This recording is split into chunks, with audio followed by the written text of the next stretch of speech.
Hello students, welcome है आपका मेरे चैनल पे। कैसे हैं आप लोग?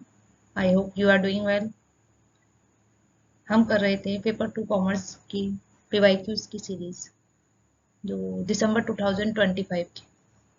इसमें हम दो सब्जेक्ट के कर चुके थे, इनकम टैक्स एंड फिनेंस के। ठीक है। नेक्स्ट पार्ट मैंने कहा था लीगल एस्पेक्ट की कराने के, तो आज मैं लेकर आई हूँ लीगल एस्पेक्ट के पीवाईक्यूज। हम विद एन एक्सप्लेनेशन सॉल्व करेंगे। सॉरी फॉर इनकन्वीनियंस बिकॉज मैं 2 डेज आफ्टर लेकर आई हूँ नेटवर्क इशू के कारण। तो बढ़ते हैं अपने फर्स्ट क्वेश्चन की तरफ।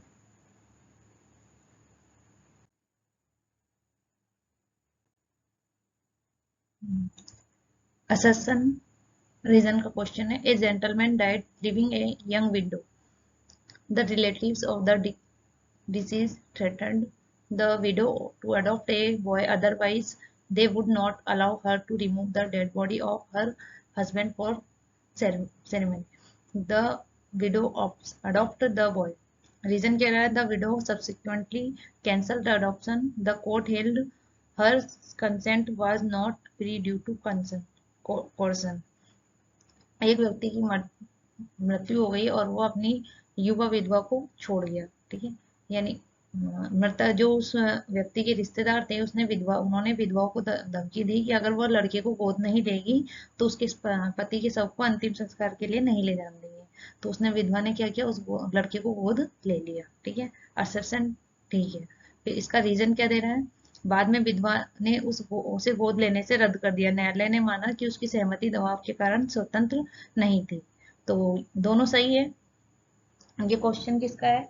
अगर जो भी कॉन्ट्रैक्ट हो रहे हैं बिना फ्री कंसेंट के हो रहे हैं, बिना फ्री कंसेंट के हो रहे हैं, it called by कोर्सन, undue influence, इसके कारण हो रहे हैं। देखो, सेक्शन 14 है फ्री कंसेंट का, कि अगर इसकी हमारी सहमति, इन 5 की सहमति के बिना जो भी कॉन्ट्रैक्ट हो रहे हैं वो फ्री कंसेंट में आएंगे। ठीक है। तो ये कॉन्ट्रैक्ट जो था वो फ्री कंसेंट से नहीं था। तो फ्री कंसेंट का सेक्शन क्या है? 14 है। कोर्सन क्या होता है? धमकी देना और जबरदस्ती बनाना। तो ये कॉन्ट्रैक्ट कौन में आते हैं? कोर्सन में आते हैं। तो ये कौन से होते हैं? वॉइडेबल कॉन्ट्रैक्ट होते हैं। अनड्यू इन्फ्लुएंस इसका सेक्शन है 16, फ्रॉड 17, मिस रिप्रेजेंटेशन 18 और मिस्टेक का 20। ठीक है। तो ये सारे इनसे इन्फ्लुएंस हो गए होंगे तो सारे कॉन्ट्रैक्ट क्या हो जाएंगे? वॉइडेबल होंगे। ठीक है। तो हमारा जो क्वेश्चन था उसमें क्या था? असर्शन और रीजन दोनों सही थी, क्योंकि कोर्सन से किए हुए जो भी कॉन्ट्रैक्ट होंगे उसमें क्या होता है, एग्री पार्टी को अपना जो कॉन्ट्रैक्ट है उसको कैंसिल करने का हक होता है। उसको न्यायालय में जाके बोलने का हक होता है, उसको एग्री एग्री पार्टी को कैंसिल करने का हक होता है इसमें। तो हमारा आंसर क्या था? आ जाएगा, एक आंसर आ जाएगा, असर्शन और रीजन सही है। नेक्स्ट क्वेश्चन है, arrange the flowing on the basis of section of the Indian contract act 1872 in ascending order. इसमें इंडियन कॉन्ट्रैक्ट एक्ट में कुछ सेक्शन दे रखे हैं, इनको आपको असेंडिंग ऑर्डर में लगाना है। तो फर्स्ट है, agreement in restraint of marriage, agreement made without consideration, agreement with unlawful object of consideration, agreement in restraint of trade, agreement by way of vessel. तो इसमें हमारे सेक्शन स्टार्ट होते हैं सेक्शन 20 से। ठीक है। तो इसमें फर्स्ट होता है bilateral mistake of fact, section 20 कहलाता है। ठीक है। सेक्शन 20 किसका है? By bilateral mistake of fact. फिर नेक्स्ट आ जाता है 23, ये वाला, ऐसे कॉन्ट्रैक्ट जो agreement with unlawful and object, बिना कोई भी ऑब्जेक्ट लॉफुल नहीं है या कंसिडरेशन नहीं है तो उसके बिना, तो वो कौन से हो जाते हैं? 23 में आ जाएंगे। ठीक है। नेक्स्ट आता है एग्रीमेंट विद विदाउट कंसिडरेशन, बिना कंसिडरेशन के कोई भी एग्रीमेंट हो रहा है तो वो किस में आ जाएगा? सेक्शन 25 में। 20 से स्टार्ट होते हैं, फिर 23 आता है, फिर 25 आ जाएगा, ये वाला। और agreement in restraint of marriage, शादी रोकने वाला। ठीक है, सिर्फ माइनर की शादी रोकने का हक है, मेजर की नहीं। तो उसमें ये वाला इसमें कौन सा आ जाएगा, सेक्शन 26। ठीक है, नेक्स्ट है agreement in restrict of trade. Trade पे कोई रिस्ट्रिक्ट लगा रखी है, प्रतिबंध लगा रखा है कि इसके साथ ट्रेड नहीं करना है, धंधा नहीं करना है, तो ये कौन से में आ जाएगा, section 27। Agreement by way of wager, सट्टे द्वारा किया गया एग्रीमेंट, ये 29 में आ जाएगा। ठीक है, एक लास्ट लास्ट और बचता है एक और, सही लगाया ना हमने, 29 ही है ना, एक बार इसमें देखना आंसर। सेक्शन 30 है, एक 29 और आता है, वो वेजर वाला 29 नहीं है। 29 का एक आता है वॉइड फॉर अनसर्टेनिटी का। ठीक है, तो हम इसको उसमें असेंडिंग ऑर्डर में लगा लेंगे। फर्स्ट कौन सा आ जाएगा, 23 पहले आ जाएगा, सी आ जाएगा। फिर नेक्स्ट 25 वाला विदाउट कंसिडरेशन का आ जाएगा। फिर ए आ जाएगा, शादी रोकने वाला, मैरिज रोकने वाला 26 है।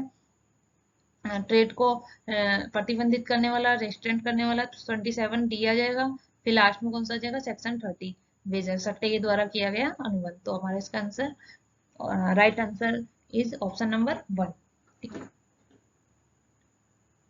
तो इसमें एक 30 वाला मैंने इसकी एक्सप्लेनेशन ऐड कर दी है। देखो, सेक्शन 20 में बायलैटरल मिस्टेक ऑफ फैक्ट, ये हमें याद ही करने पड़ेंगे, इसका कोई लॉजिक नहीं है मेरे पास भी। वैसे अपन इसको वो भी कर सकते हैं, एक क्वेश्चन छोड़ भी सकते हैं, ऐसा कोई इशू नहीं है। हम और इजी जो हमारे से हो सकते हैं हम उस पे ध्यान दें, इस ऐसे क्वेश्चन को छोड़ के। हाँ, फिर भी हम तो कर ही सकते हैं, इसको आंसर तो दे के ही आएंगे, ऐसा नहीं है आंसर नहीं देंगे, लेकिन आंसर तो देना ही है। बट इस पे हम ज्यादा गौर नहीं करेंगे, अगर नहीं याद होता है तो कोई इशू नहीं है। सेक्शन 23, अरे agreement with unlawful objects of consideration, बिना अनलॉफुल ऑब्जेक्ट के ऊपर एग्रीमेंट हो रहा है। सेक्शन 25 बिना कंसिडरेशन के एग्रीमेंट हो रहा है। सेक्शन 23 शादी रोकने का एग्रीमेंट है। सेक्शन 27 ट्रेड को रोकने का, ट्रेड ट्रेड ट्रेड नहीं करना है, इसके साथ धंधा नहीं करना है, प्रतिबंधित करने का है एग्रीमेंट। 29 है वॉइड ऑफ अनसर्टेनिटी का है। और सेक्शन 30 हमारा है सट्टे के द्वारा किया गया अनुबंध। ठीक है, बढ़ते हैं नेक्स्ट क्वेश्चन की तरफ। Very easy question. Arrange the following acts in ascending order as per their year of enactment. First है RTI Act, Competition Act, Indian Technology Act, Negotiable Instrument Act, Indian Contract Act. इनको इनके year, enactment year के according आपको लगाना है। तो RTI act कब आया था, 2005 में। ठीक है,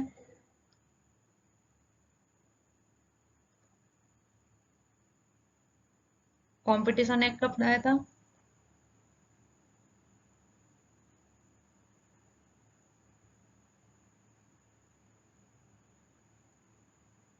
2009। ठीक है, नेक्स्ट है इंफॉर्मेशन टेक्नोलॉजी एक्ट, 2000 में।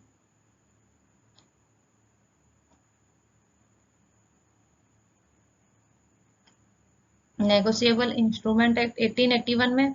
और इंडियन कॉन्ट्रैक्ट एक्ट 1872 में। तो इसको अपन असेंडिंग ऑर्डर में लगा लेंगे, यानी बढ़ते क्रम में। तो फर्स्ट आ जाएगा 1872 ई आ जाएगा फर्स्ट, तो सेकंड आ जाएगा नेगोशिएबल एक्ट 1881, थर्ड आ जाएगा आईटी एक्ट। ठीक है, फिर नेक्स्ट आ जाएगा 2009, सॉरी 2005 वाला, तो आरटीआई एक्ट आ जाएगा ए। ठीक है, और लास्ट में क्या हो जाएगा, कंपटीशन एक्ट 2009 वाला। तो हमारा राइट आंसर क्या हो जाएगा, 4। 4 इज द राइट आंसर। ठीक है, इसकी यहाँ लगा रखे हैं। बढ़ते हैं नेक्स्ट क्वेश्चन की तरफ। What are the GST rates applicable after 22 सितंबर 2025। 22 सितंबर 2025 के बाद लागू जीएसटी रेटें कौन सी हैं, 5%, 12%, 18%, 28%, 40%, कौन कौन सी रेट एप्लीकेबल है। तो 22 सितंबर 2025 के बाद से हमारी कौन सी रेट है, 5%, 18% और 40% एप्लीकेबल है। पहले जो होती थी 0%, 5%, 12%, 18% होती थी।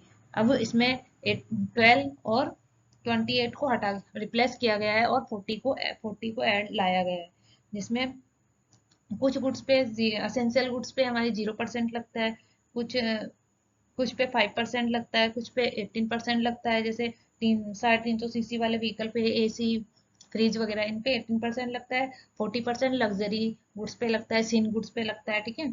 और गोल्ड पे हमारा अभी 3% गोल्ड गोल्ड पे लगता है जीएसटी, ठीक है। और फाइनली अभी कौन कौन सी एप्लीकेबल है, 5%, 12% और 40%, सॉरी 5%, 18% और 40%। तो क्या आंसर आ जाएगा इसका, थर्ड सी आंसर आ जाएगा। 12% और 28% को रिप्लेस किया गया। कुछ जो 12% की जो पहले थी उनको कुछ 5 में कन्वर्ट कर दिया गया, और जो 28 की थी वो उनको कुछ को लग्जरी गुड्स को 40 में लाया गया और कुछ को 18 में दिया गया, ठीक है। इसकी एक्सप्लेनेशन भी दे रखी है, ठीक है। नेक्स्ट क्वेश्चन है, इजी क्वेश्चन है। मैच करना है आपको doctrine of caveat emptor, bailment and pledge, holder and due course, DP. तो देखो डॉक्ट्रिन ऑफ कैविट-एम्पटर क्या होता है, buyer buyer is aware, let let be buyer is aware, है ना। तो ये किस में आ जाएगा, सेल ऑफ गुड एक्ट से इसको कनेक्ट कर देंगे। फिर है बेलमेंट एंड प्लेज, ये स्पेशल एक्ट है, कॉन्ट्रैक्ट एक्ट है, स्पेशल कॉन्ट्रैक्ट है। होल्डर इन ड्यू कोर्स, ये हमारा नेगोशिएबल इंस्ट्रूमेंट में आ जाएगा, है ना। और deep in limited liability partnership से ऐड हो जाएगा। तो क्या हो जाएगा इसका आंसर, 3, 1, 4, 2, 3, 1, 4, 2, लास्ट का डी आंसर हमारा हो जाएगा। तो आप बताएंगे डीप इन की फुल फॉर्म क्या होती है, designated partner partnership identification number, ठीक है। तो ये किस में होते हैं, एलएलपी में होते हैं। दो दो डेजिग्नेटेड पार्टनर होने चाहिए एलएलपी में, ठीक है, जिसमें से एक हमारे इंडिया का रेजिडेंट होना चाहिए, कम से कम 120 डेज इंडिया में रहना चाहिए। समझ में आया, राइट। नेक्स्ट क्वेश्चन पे चलते हैं। नेक्स्ट है हमारा पैसेज आया था, लीगल पे हमारा इस बार पैसेज आया था। चले करते हैं, इसके क्वेश्चन भी देख लेते हैं एक बार। मैं एक बार आगे चलाऊंगी तो वापस बैक नहीं आएगा, इसलिए मैं एक बार तुम्हें ये पढ़ा देती हूँ, है ना। पैसेज पढ़ लेते हैं। An application was sent to registrar to companies to obtain the certificate of incorporation 30 June 2024। Company के सर्टिफिकेट के लिए, इनकॉर्पोरेशन ऑफ सर्टिफिकेट के लिए 30 जून को कंपनी के रजिस्ट्रार के पास एप्लीकेशन सेंड किया गया। वन ऑफ द प्रोमोटर, एक प्रोमोटर था राज, उसने उसको अलॉटमेंट ऑफ शेयर कब हुए, 28 जून 2024 को उसको शेयर अलॉटमेंट हो गए, ठीक है। He also made a contract, यानी इनकॉर्पोरेशन हुआ नहीं और उसके उसके पहले ही उसको शेयर अलॉट हो गए, ठीक है। He also made a contract, एक कॉन्ट्रैक्ट और करता है किससे, पूजा से कॉन्ट्रैक्ट करता है क्या, एक मशीनरी बाय करने का। कब करता है, 20 जून 2024 को, ठीक है। यानी इनकॉर्पोरेशन से पहले का है, इनकॉर्पोरेशन के लिए आवेदन उसने कब कब किया है, 30 जून को। और उसके पहले का कॉन्ट्रैक्ट है ये 20 जून, तो प्री इनकॉर्पोरेशन है। फिर नेक्स्ट है राज आल्सो साइन, राज ने एमओए साइन किया है कंपनी के बिहाफ पर all 7 member to obtain the certificate of incorporation. Raj एक प्रमोटर है, उसने 7 मेंबरों के बिहाफ पे एमओएम साइन किया है, किसके लिए, सर्टिफिकेट ऑफ इनकॉर्पोरेशन के लिए। नेक्स्ट है the certificate of incorporation was issue of respect ABC company, but it was wrongly date 25 June 2024। लेकिन उसको सर्टिफिकेट कौन सी डेट का मिल गया, रॉन्गली मिल गया 25 जून 2024। तो अब कुछ नहीं हो सकता, सर्टिफिकेट मिल चुका है तो कोई इशू नहीं है, ठीक है, कैंसिल नहीं हो सकता है। After some time he was found that 2 out of 7 members name in the MOA was were minor. बाद में कुछ समय बाद पता चला कि उसमें से जो 7 मेंबर में से 2 मेंबर जो है वो क्या थे, माइनर थे। बट अब कुछ नहीं हो सकता, अब तो सर्टिफिकेट मिल चुका है, कोई इशू नहीं है। He also entered into a contract after the incorporation of company to buy a building from Prakash. After contract incorporation के बाद उसने एक कॉन्ट्रैक्ट किया बिल्डिंग बाय करने का, किससे, प्रकाश से 1 करोड़ में। But before obtaining the certificate of commencement of business, यानी इनकॉर्पोरेशन तो हो गया लेकिन सर्टिफिकेट ऑफ इनकॉर्पोरेशन नहीं मिला है, उससे पहले का कॉन्ट्रैक्ट है, ठीक है। समझ में आ गया। अपन चलते हैं अपने फर्स्ट क्वेश्चन की तरफ। फर्स्ट क्वेश्चन है the contract made with Pooja on 20 June 2024 will be called, क्या कहलाएगा? पूजा से किया गया जो अनुबंध है 20 जून 2024 को क्या कहलाएगा? Pre incorporation, provisional contract, preliminary contract या स्टैंडर्ड कॉन्ट्रैक्ट? तो देखो, पूजा से जो उन्होंने राज ने जो किया था कॉन्ट्रैक्ट मशीन बाय करने का, कब किया था? 20 जून को, ठीक है। और उसने इनकॉर्पोरेशन के लिए अप्लाई कब किया था? 30 जून 2024 को, और उसको मिला कब है? 25 जून को। तो यानी कि इनकॉर्पोरेशन से पहले का कॉन्ट्रैक्ट है, तो ये क्या कहलाएगा? Pre incorporation contract. यानी कि जो भी कॉन्ट्रैक्ट जो हमारे इनकॉर्पोरेशन सर्टिफिकेट ऑफ इनकॉर्पोरेशन से पहले के होते हैं, तो वो क्या कहलाते हैं? प्री इनकॉर्पोरेशन कॉन्ट्रैक्ट कहलाते हैं, ठीक है। तो इसका आंसर फर्स्ट आ जाएगा, फर्स्ट इसका आंसर आ जाएगा इसका, ठीक है। नेक्स्ट को बढ़ते हैं नेक्स्ट क्वेश्चन की तरफ। The allotment of share was challenged at it was done before sending the application to the registrar of companies. Company के रजिस्ट्रार को आवेदन भेजने से पहले शेयरों को आवंटित किया गया था, यानी कि उसको 28 जून को ही शेयर अलॉट हो गए थे, ठीक है। और उसको सर्टिफिकेट कब मिला था? 25 जून को, रॉन्गली मिल गया था, लेकिन अब तो वैलिड है, उसको शेयर मिल गए, तो इसलिए उसे चुनौती दी गई। सही सही आंसर क्या है? The allotment share is void, the certificate of incorporation is not valid. क्या इनवैलिड माना जाएगा? नहीं माना जाएगा। तो इसमें क्या हो जाएगा? The allotment of share is valid it made by obtaining the certificate of incorporation. यानी कि जो भी अलॉटमेंट है वो वैलिड है, क्योंकि निगमन जो भी इनकॉर्पोरेशन का सर्टिफिकेट मिलने के बाद हुआ है। सही है, क्योंकि 25 को उसको मिला है सर्टिफिकेट, और उसको अलॉट कब हुए? 28 को, यानी कि बाद में अलॉट हुए, पहले तो हुए नहीं है। वो तो पहले तो उसने बाद में जो रॉन्गली उसको मिल गए वो बाद में वैलिड होता है। जो डेट उसको फाइनल लास्ट में मिल गई, जिस डेट का इनकॉर्पोरेशन, वो लास्ट फाइनल होता है, ठीक है। चाहे उसने 30 जून को ही पहले भेजा हो आवेदन, ठीक है। तो इसमें आंसर क्या आ जाएगा अपना? बी आंसर आ जाएगा कि जो अलॉटमेंट ऑफ शेयर है वो वैलिड हो रहेंगे। क्यों क्यों हो रहेंगे? क्योंकि उसको जो डेट मिली है सर्टिफिकेट की वो 25 है और ये 28 है, 28, यानी कि आप बाद में ही अलॉट हुए हैं इसके। इसका आंसर हो जाएगा B. Next question, the contract to buy a building from Prakash for 1 crore will be called. Prakash से जो 1 करोड़ में बिल्डिंग खरीदने का कॉन्ट्रैक्ट किया वो क्या कहलाएगा? प्री इनकॉर्पोरेशन कहलाएगा, प्रोविजनल कॉन्ट्रैक्ट कहलाएगा, प्रीलिमिनरी कॉन्ट्रैक्ट कहलाएंगे, या वॉइड कॉन्ट्रैक्ट? वॉइड तो नहीं हो सकता, प्री इनकॉर्पोरेशन भी नहीं हो सकता, क्योंकि कब लिया इसने बिल्डिंग का कॉन्ट्रैक्ट कब हुआ है? After the incorporation. After incorporation हुआ है तो प्री इनकॉर्पोरेशन कॉन्ट्रैक्ट तो हो ही नहीं सकता। आफ्टर इनकॉर्पोरेशन, बिफोर कब है? Certificate of commencement. तो ये कौन से कॉन्ट्रैक्ट कहलाएंगे? आफ्टर तो इनकॉर्पोरेशन है और कमेंसमेंट के पहले है, तो ये कौन से हो जाते हैं? प्रोविजनल कॉन्ट्रैक्ट कहलाते हैं। ये प्रोविजनल कॉन्ट्रैक्ट कहलाएंगे। यानी कि जो इनकॉर्पोरेशन से पहले के जो कॉन्ट्रैक्ट होंगे वो प्री इनकॉर्पोरेशन, और इनकॉर्पोरेशन सर्टिफिकेट ऑफ इनकॉर्पोरेशन के बाद कमेंसमेंट से पहले, तो वो क्या कहलाएंगे? Provisional contract. तो इसका आंसर क्या आ जाएगा अपना? B answer, right. समझ में आया? दोनों दोनों चीजें समझ में आ गई? प्री इनकॉर्पोरेशन कॉन्ट्रैक्ट और प्रोविजनल कॉन्ट्रैक्ट कौन कौन कौन से हैं? Next question, the certificate of incorporation of ABC is void कहलाएगा, void as it is obtained by forward documents, void as it is obtained by included minor promoters, valid होगा even if irregular can be cancelled, या valid but from 30 June 2024 and not from 25 June 2024।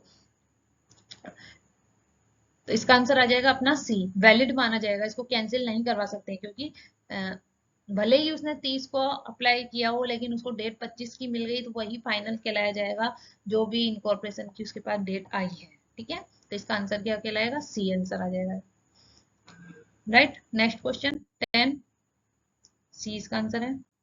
10 question है, which of the following is correct. आपको